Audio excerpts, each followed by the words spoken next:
Okay, welcome back to the channel. If you're new here, welcome. My name is Anakin. This is a tarot reading from me to you, from you receiving me, from us receiving each other through this harmonious coming together of energies. And yeah, let me get into a tarot reading for you. This is gonna be like a psychic reading. Okay, I'm gonna dig into your subconscious mind, and we're going to pull out anything that Spirit wants to tell you about what's going on in your life. Anything that you could add to it. Anything that you could do. Yeah, I'm just going to riff, really. So let's get into it. Okay, I'm talking to a magician today. You are a supreme being. You're highly ranked spiritually. You have majesty, royalty, magic within you, and this is real magic, okay? Real magic. This is your signifier card, so you've got it all down to an art, pretty much, I see. Well, that's not necessarily the case with the magician. I feel like you have a lot of talent, and you have a lot of skills, and you have a lot of tools. And so you're at a point right now where you can just do whatever you want, okay? And so I mean, really, this card talks about action. You have the tools, you have the skills, you have the wants and the desires to do the things that you want to do. Now it's just about implementation, getting all of that stuff rounded up in your consciousness, and then finding the actions that pertain to those goals that you have, those amazing goals that you have, those big dreams that you have, like really big dreams I'm picking up on. Okay? You're a magician. It's got to be that way. It can't be any other way with you. And if it was any other way, you'd change it. You can't, like, I'm feeling like you're the type of person where it's just, you're not going to accept second or third place. You're not going to accept being a secondary role. You want the primary. You want the leadership role. You want to be the one on top. Okay? And, you know, that's not to say that it's a very ego-driven. No, it's not ego-driven at all. Well, maybe a little bit, but the reason why you want to be on top is because you want to spread love. That's it. That's what I feel from you. And the love that you have within you is so powerful. It's so primordial. You have a primordial energy granted to you by the divine when you were born here. You know, we were all born with this certain amount of primordial energy. And this primordial energy is what we use throughout our life and consciousness. And the more we deplete of that energy, the less you live your life. And ancient Qigong masters used to prolong their life by not using the primordial energy, right? Well, I feel like you have a lot of primordial energy. You are sustained for the dreams and the visions that you have in your mind. Now, I am feeling a bit of focus is needed now, okay?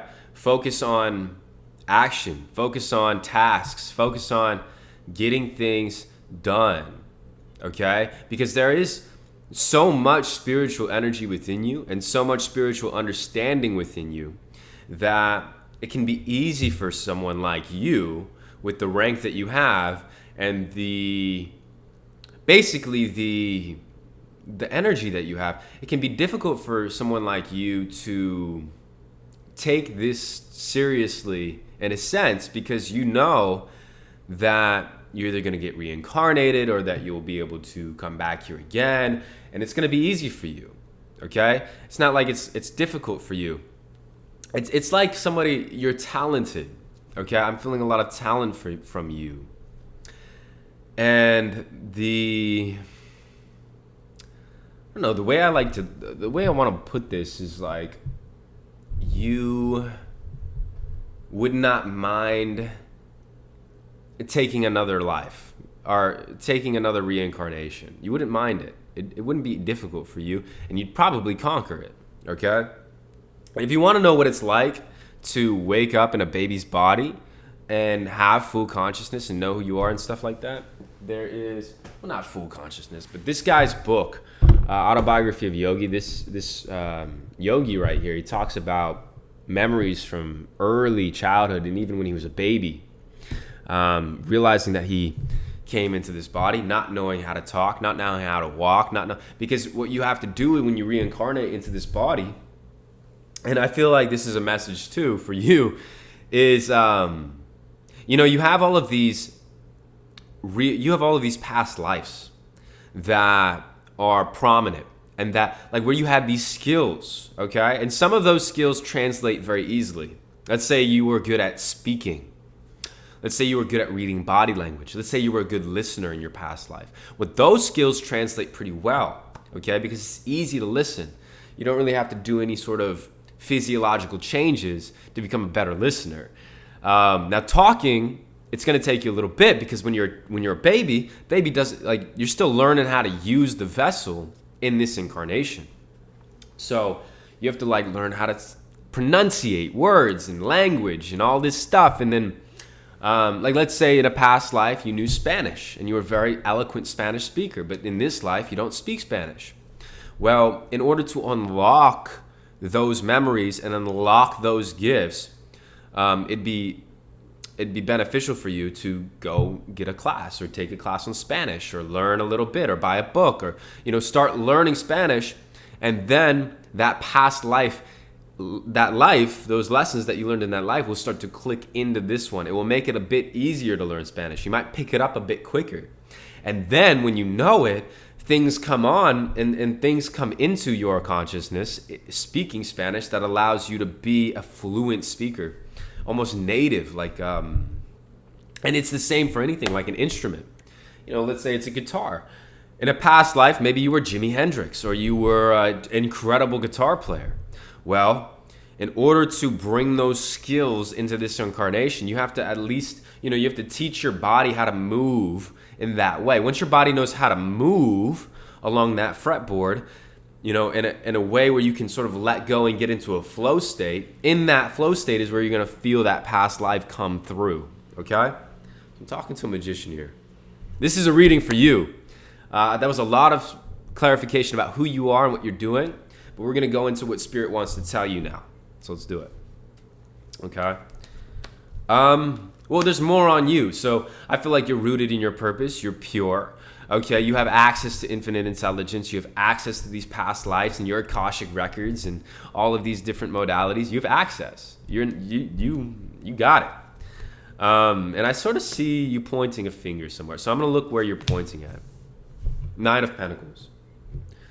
So there's this energy around you right now of grace and beauty and luxury and just relaxation. Okay, Nine of Pentacles. And so I feel like you're pointing at yourself. You have a masculine and a feminine within you. And so I feel like there's more feminine energy coming out. Like you are learning how to support both systems inside of yourself. The magician, the action taker, the go-getter, the creator, the creative. And you're learning how to combine that masculine frame of, let me go do this. Let me take action. Here are my tools. Here are my resources. You're combining that with the feminine, which is this Nine of Pentacles, which is ease, grace, relaxation, looking, using intuition, finding the signs, just this slow moving pace. Whereas the magician is very, let's get it done. The Nine of Pentacles is more slow. And so I feel like you are in a very good place when it comes to the balance between these two worlds, okay? In a very good place, very, very good place when it comes to the balance between these two worlds. Okay, let's keep going now. This Nine of Pentacles is telling me that now is a very good time for you to focus in on lifestyle, okay? There's a couple different things that you can focus on when you're improving yourself. You can focus on your philosophy, your attitude. You can focus on your lifestyle. I think there's a couple other ones that you can focus on, but let's just look at those. So your attitude, your philosophy, your activity, the actions that you take, and your lifestyle, how you live, living well. And so, if you take a shower and there's a puddle on the ground every time you get out of the shower, lifestyle choice would be to put a mat there. And let's say you cook in the kitchen all the time and, there's always like a mess. but it's a small mess that can be cleaned up very easily. And so you go and you get rags, you get paper towels that will help you with that.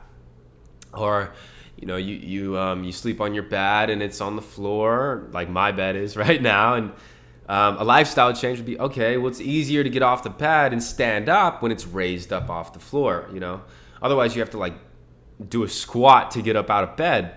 And while that's good for me, for my physical fitness, it's also like it's less easy. It's less ease in my life. It's more things I have to, get out of bed. I got to think about having to stand up out of bed. And so it's these little things that I think Spirit is pointing at in your life and saying, hey, you are going to be more optimal and more productive even when you have these things in line. And they are very necessary for us to live well, okay? These types of easy things that we put around the house. It's like, if you want to do something, make it easy. If you want to start playing your guitar, or if you want to start cooking, make it easy to cook. Put the ingredients in your house. Have butter. Have the spatulas clean and ready. Have the pots and pans ready to go. Have recipes right there. And if you struggle with recipes reading it out of a book, have it on your phone. If you struggle with it on your phone, put it on a piece of paper. Do whatever you need to do to make it easier on yourself so that you can do it more effectively and creatively.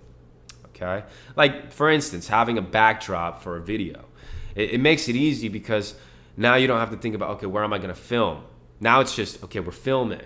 It's the same thing for your creative process, because we were talking about lifestyle, but now I'm hearing Spirit guide me more into the creative process as well. So like whatever you creatively do, your painting, your art, your poetry, your writings, your all of these things, your music. So when you're doing that, there's an energy right now that Spirit wants you to take on of just being present and putting yourself in that place first, without trying to make the habit,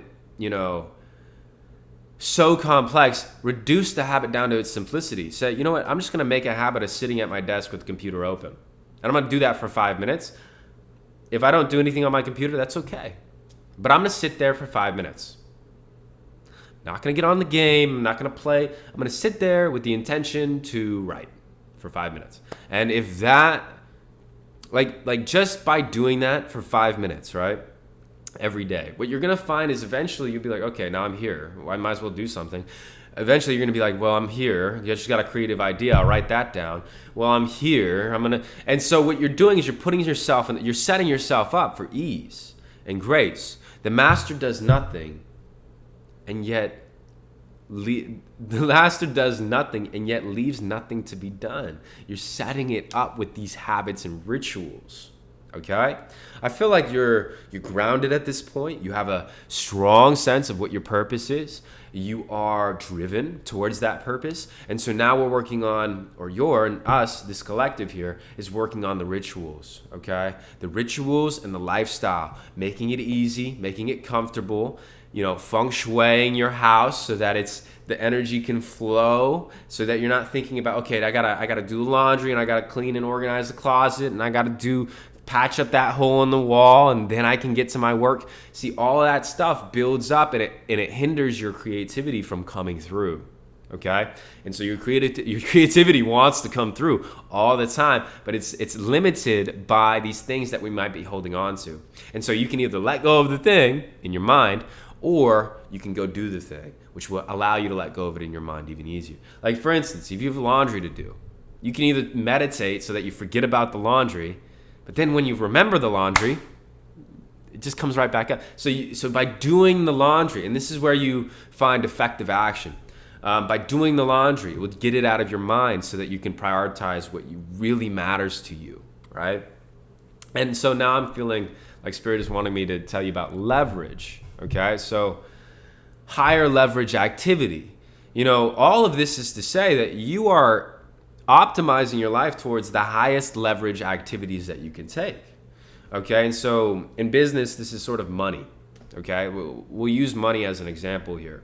So a higher leverage task would be something that makes $500 an hour versus something that makes $5 an hour, right? If you make $5 an hour, it's going to take you 100 hours to do the same thing, or to make the same amount that other task would have made you in 1 hour, right? So if you mow lawns and it's $50 to mow the lawn, right? But it takes you an hour. You just made $50 in an hour. But let's say you're also a consultant and you do business consulting and strategy and marketing strategy and stuff like that. And so a consultant fee for an hour session with somebody would be $500.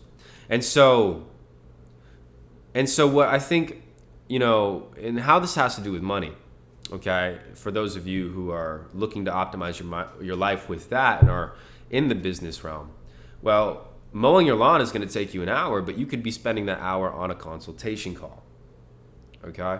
Which means that it's a higher leverage activity to do the consultation call, which means you can take that $500, reduce it by 50, and have somebody else mow your lawn, effectively reducing the time it takes to mow the lawn to 0, but increasing the price that it costs to mow the lawn to $50. So it's like I feel like Spirit wants you to go through these things in your life and in your business and in your, like, all of these different things and just figure out, okay, what is my higher leverage activities? Now, this is important. Your goal is important here, okay? Let's keep on going. Let's see what else Spirit wants to tell you. Justice, okay? So, I feel like that was a very practical way to look at these cards. But with the Justice card coming out, I'm feeling a more magical timeline coming out. So, you're this magician existing in the 3D world, learning how to use your prowess for manifestation, ease, lifestyle, family, happiness, and all this other great stuff. You've developed all this magic. You're like a bodhisattva. You come back into the world to live in the world as a guru, as a yogi, but of the world, right? You're not really of the world, but you're in the world. And so you're being in it. You're not saying, oh, I'm just going to go into my closet and meditate for the rest of my life. Well, no, you're living life and you're learning lessons and you're, soaking up the sweet juice of it. But you're this magician. You're this highly ranked spiritual being.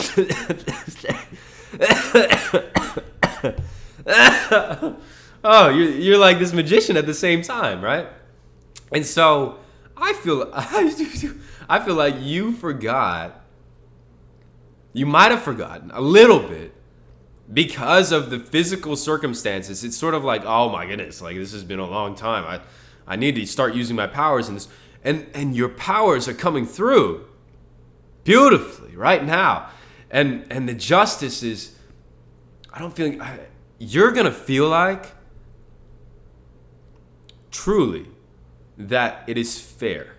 And what I mean by that is the inner world that you love so much and have such a connection to, this magician that you are, these skills, these past life versions of you that you know that you are and that you've been telling yourself that you are for a while now.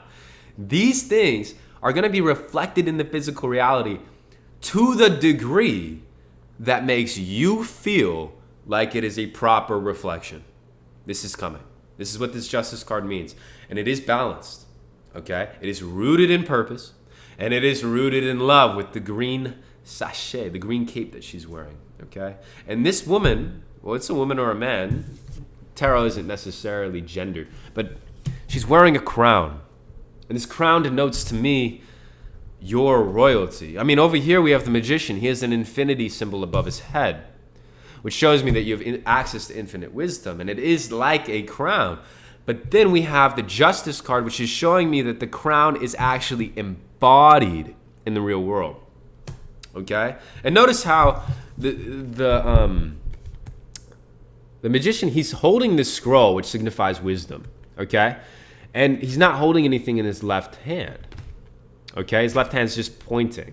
Sort of like saying, pointing a finger at what's going on. Okay? So he has wisdom in one hand, and he's pointing a finger at, like, the reality of the situation right now. He's wanting to change it, and he has these tools.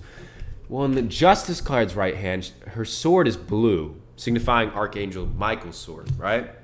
But what I see that as is wisdom turned into power, turned into truth. The scroll has transmuted into the blue sword of truth of Archangel Michael.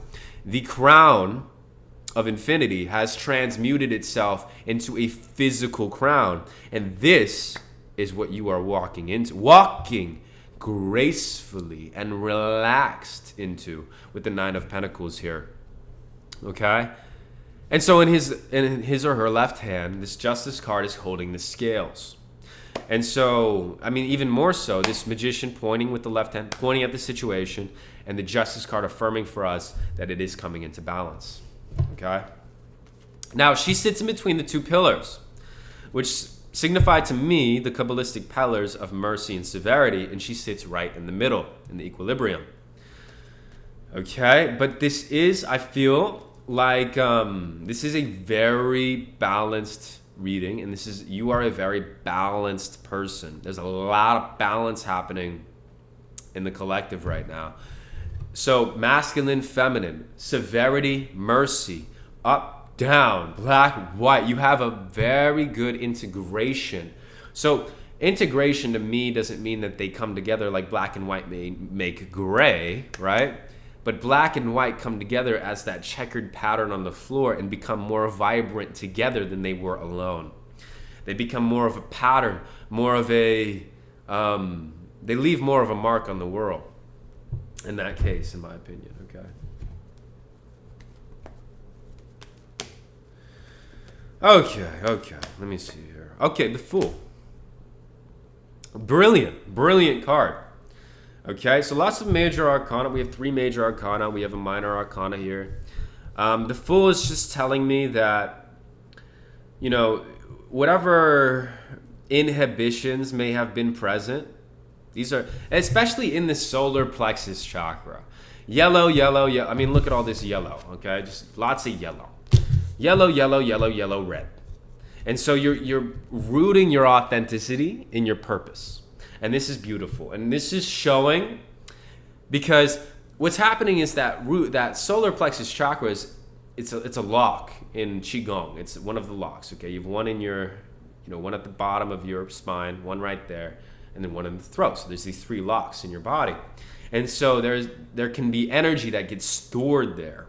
Okay? And so that energy, I feel like it's been being stored there. You know it. You know what I'm talking about. This is feelings in the stomach. This is hunger. This is wanting to express yourself. This is wanting to stand your ground, not wanting to shift or move. This is sort of rigidity. Overtly expressing yourself aggressively to establish your authenticity, or not expressing yourself at all to remain in your authenticity. These are both things that happen with the solar plexus. But I'm seeing, look at the way that he's standing. Okay, he's standing as if his belly is sort of protrude. His belly is out and it's open and it's relaxed. So his solar plexus is wide open, and it's actually sending energy up into his heart, which is generating a torus field. And so this is you. Okay, this Fool here. This Fool. The blue mountains in the back signify spirituality. Okay, so this Fool it's not really a fool.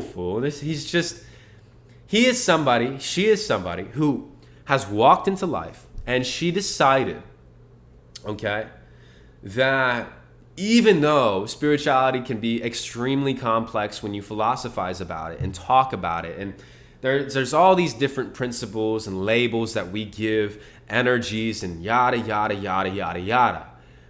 you have decided that you are going to walk in simplicity, patience, and compassion without the need for those labels, because you've already gone through that stuff. You've already dug into the labels. You've already dug into the research and looked into what you needed to look into. And now you're at the point where you're just doing what feels good to you. And that is beautiful. That is blissful. Okay? It's a sense of purity. It's a sense of awakening. There's not much baggage that comes with this card. It's a really good card to see. Now, the Fool represents the 0, and it's also the 22nd card. Okay? There's 2 distinct meanings of this card. When it's at the beginning of a reading, we can look at it as if it's the start of the major arcana journey.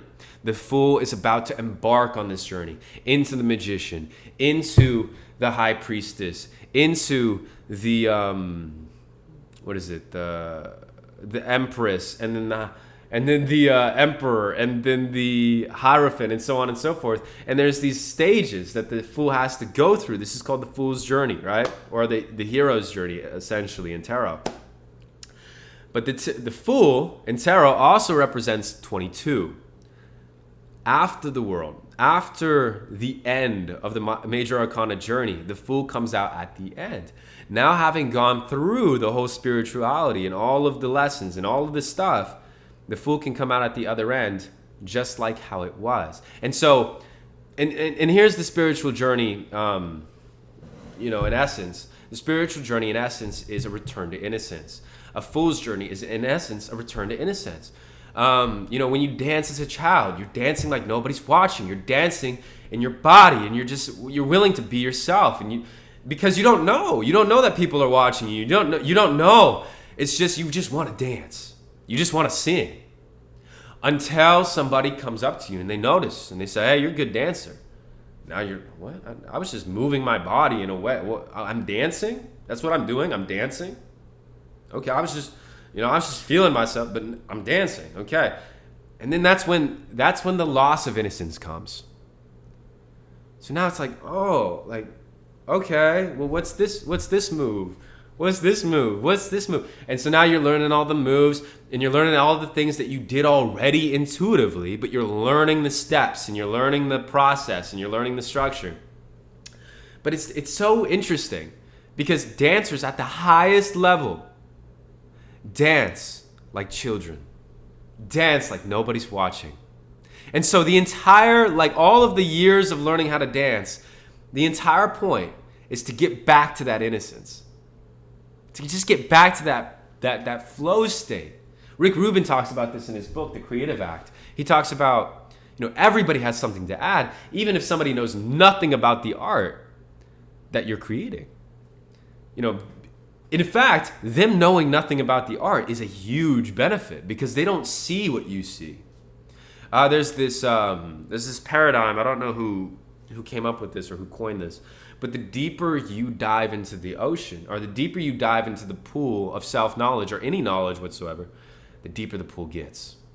Okay, and so it's this thing where it's like, you start playing an instrument, and at the beginning, you have these high hopes and aspirations for playing this instrument because you don't realize how much work it takes to get to the higher levels of playing it.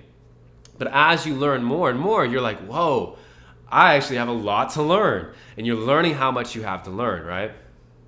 All of this, I'm sort of going off on a tangent, but all of this to say is you are at the end of the fool's journey. A return to innocence. A return to that childlike nature that you so cherished and that was taken away from you by the world, so that you can learn all of the lessons. Now you're here, and beautiful. I'm so glad you're here. I'm so grateful for you. Okay, let's get you an oracle card and then get you out of here. This is going pretty well. Where's my booklet so I can read this to you? Okay. Okay, what do we got here? And guess what? I accidentally just picked up one of these. Accidentally, just sort of happened. So let me read it to you. It's the Queen of Winter. It's strong, patient, self-sufficient, and funny. Humor. Okay, let go of people or things that no longer serve you. Now is the time to focus on your career. Unmarried or divorced individuals. Okay, and then we have growth energy. Growth energy. You have been very productive and organized, trying to prepare for the next step in life. Your creativity is flowing and you have built a nest. And as you look at your potential, the future no longer seems frightening. Everything is in its place and you are growing the energy for a big new project. The 6 petals in the seed of life signify that a blessing is in your path. And you have to take care and nurture your ideas to see them come to life. This newfound energy is bubbling up and your excitement is lighting up the room. Don't be surprised if people compliment your looks because of your radiant spirit. This card could also mean pregnancy or childbirth. So I see that resonating with this reading. resonating with this reading, yeah, there was that strong focus at the beginning on getting stuff done in that masculine energy, but then there was more of a balancing with the Nine of Pentacles, and then the Justice, just bringing everything together. You know, growth energy. This is really beautiful. This is really, really beautiful. Okay. Okay.